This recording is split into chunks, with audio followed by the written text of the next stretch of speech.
देखिए, आज हम कक्षा 10वीं का प्रश्न उत्तर लेकर आए हैं और उसको हम करेंगे। हमारा जो आज का प्रश्न है वो देखिएगा, फ्रांसीसी लोगों के बीच सामूहिक पहचान का भाव पैदा करने के लिए फ्रांसीसी क्रांतिकारियों ने क्या कदम उठाया। इसको हम समझते हैं कि प्रश्न क्या बोल रहा है। देखिए, फ्रांसीसी जब क्रांति हुई तो क्रांति होने के बाद वहाँ पे जो लोग हैं वो जल्दी ही स्वतंत्र हो गए राजा से। और उसके बाद क्या किया उन्होंने कि सोचा अब फ्रांस के जो लोग हैं वो अलग अलग विचारधारा से हैं, अलग अलग दृष्टिकोण से एक भाव रख रहे हैं। तो क्रांतिकारियों के पास एक चुनौती आया कि हम कैसे उनको एक ही सामूहिक भाव में लेकर आए। तो इस क्रम में उन्होंने बहुत सारे कदमें उठाए। तो वो क्या कदम है उसको हम जानेंगे। देखिए, मैंने पॉइंट वाइज लिखा है। पहला जो पॉइंट है वो क्या किया कि पितृभूमि व नागरिक जैसे विचारधारा को बढ़ावा दिए। पितृभूमि क्या होता है कि फ्रांसीसी क्रांतिकारी जो थे वो बोले, देखिए ये जो फ्रांस का जो सीमा है या फ्रांस का जो क्षेत्र है वो आपके पिता की ही भूमि है, ऐसा लोगों को बोला गया। तो लोगों को लगने लगा अरे ये तो हमारी ही भूमि है। तो इससे क्या हुआ, लोगों में एक सामूहिक भाव जो है वो पैदा हुआ। दूसरी बात, नागरिक से क्या कहा उन्होंने, नागरिक ने कहा कि देखिए आप जो नागरिक है ना, आपको मूल अधिकार यानी कि आपको जीवन जीने का अधिकार, विचार अभिव्यक्ति का अधिकार और कानून के समक्ष आपको आपके पितृभूमि में बराबर का अधिकार दिया जाएगा, ऐसा उनको बोला गया। तो इससे क्या हुआ कि नहीं, ये जो व्यवस्था क्रांतिकारियों के द्वारा किया जा रहा है ये बहुत अच्छा है और उनमें एक सामूहिक भाव, इस तरह के जो क्रांतिकारियों के द्वारा कदम उठाया गया उससे उनमें सामूहिक पहचान के भाव पैदा हुआ। समझ में आ रहा है?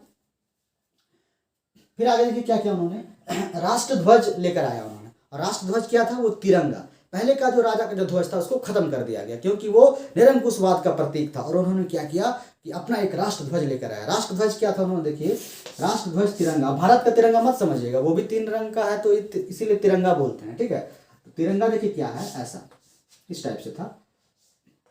ये जो पहला वाला था ये था आपका नीला कलर का। कौन सा कलर का, नीला कलर का। और ये यहाँ बीच में जो था वो सफेद कलर का, ठीक है। और ये जो था यहाँ पे ये आपका लाल कलर का, ठीक है। नीला जो है वहां पर उनको सच्चाई और इंसाफ की ये प्रतीक था वहां पे, ठीक है। जैसे हम बोलते हैं ना भारतीय केसरी या बलिदान का प्रतीक बोलते हैं। हरा जो है हरियाली, हमारा हरा जो प्रतीक है वो हरियाली का है, हमारी खेती क्या है। और हमारा जो सफ़ेद है वो शांति का प्रतीक है। तो इनका भी जो सफ़ेद है वो शांति का प्रतीक था, ठीक है। और ये सच्चाई और इंसाफ का था नीला। और ये जो लाल था ये शक्ति और बहादुरी का, मतलब जो लाल सब बोलते हैं ना, सुभाष चंद्र बोस जी बोले तो तुम मुझे खून दो मैं तुझे आज़ादी दूंगा। खून दो मतलब खून ऐसा होता है, लाल होता है। तो खून दो, तुम मुझे खून दो मैं तुझे आज़ादी दूंगा, मतलब वो बोलते थे कि आपकी शक्ति मुझे दो मैं तुम्हें स्वतंत्र दूंगा, ऐसा सुभाष चंद्र बोस जी नारा लगाए थे।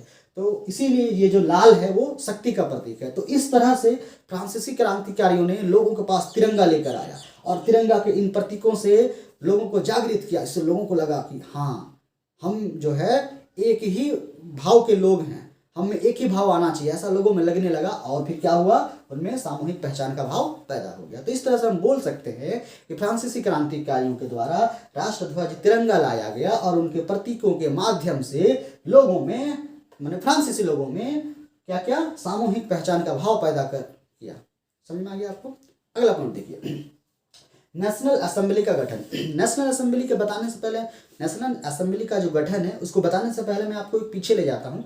फ्रांस की क्रांति वहाँ पर तृतीय वर्ग के लोग थे उनके द्वारा हुआ। कारण ये था कि पादरी और कुलीन वर्ग को वहाँ पे विशेष अधिकार मिला हुआ था, निरंकुशवाद शासन व्यवस्था थी, तृतीय स्टेट्स के लोगों को खाने के लिए ललायित होना पड़ता था। इस वजह से वहाँ पर आर्थिक स्थिति को सुदृढ़ करने के लिए वहाँ पर एक बैठक बुलाई गई थी, प्रथम द्वितीय और तृतीय स्टेट्स की, जिसे स्टेट्स जनरल की बैठक बोलते हैं। वो बैठक असफल हो गया। उसके बाद क्या हुआ, तृतीय स्टेट्स के लोगों के द्वारा नेशनल असेंबली का गठन किया गया। और इसका गठन का उद्देश्य था फ्रांस में जो राजा की शक्ति है उसको खत्म करना। तो इन्होंने ऐसा क्या किया जिससे फ्रांस में वहाँ पर सामूहिक पहचान का भाव लोगों में पैदा हुआ, वो हम समझते हैं। देखिए, इनके गठन होने के बाद सबसे पहला काम इन्होंने किया कि संविधान बनाया।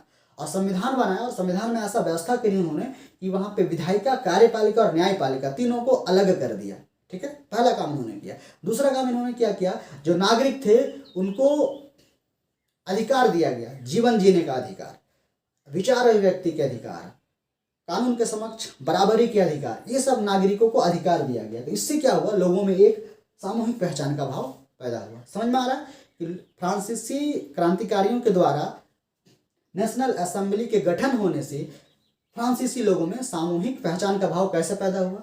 ठीक है, आगे देखिए, आगे है शहीदों का गुणगान। फ्रांस की क्रांति में जो लोग शहीद हुए थे उनका गुणगान कर किया जाने लगा। लोगों में लगा कि ये जो लोग हैं शहीद हुए हैं, ये हमारे देश के लिए शहीद हुए हैं। इससे उनमें एक सामूहिक पहचान का भाव पैदा हुआ। जब भी देखिएगा हमारे देश के जवान शहीद होते हैं तो उनकी जब न्यूज में चर्चाएं होती है, उनका गुणगान होता है, तो हमको लगता है कि ये जो है हमारा ही देश का है। तो ऐसा उनको भी लगने लगा फ्रांस के लोगों को, और जो लगने लगा उनको वही एक सामूहिक पहचान का भाव पैदा करने में मदद किया। क्लियर है आपको? आगे देखिए, आगे है आंतरिक आयात निर्यात शुल्क की समाप्ति एवं भार व नापने की एक समान व्यवस्था फ्रांस के क्रांतिकारियों के द्वारा किया गया। फ्रांस में क्या होता था, आप एक क्षेत्र से दूसरे क्षेत्र जाते थे तो उस पर जो भी आप आयात निर्यात करते थे उनका वो टैक्स लगता था। आप सोच के देखिए, भारत में आप अभी एक राज्य से दूसरे राज्य जाएंगे, आप एक जिले से दूसरे जिले जाएंगे तो वहां पर टैक्स लगेगा, तो कितना अन्याय है ना। तो ऐसा होता था वहां पे। तो क्रांतिकारियों ने क्या किया, उसे खत्म करो बोला। इसके खत्म करने से लगा लोगों को, अरे हम तो एक ही क्षेत्र के लोग हैं, कोई आयात निर्यात शुल्क नहीं लग रहा, ऐसा लगने लगा। तो जो वो लगने लगा ना, वही हो गया उनमें सामूहिक पहचान का भाव पैदा करने का कारण।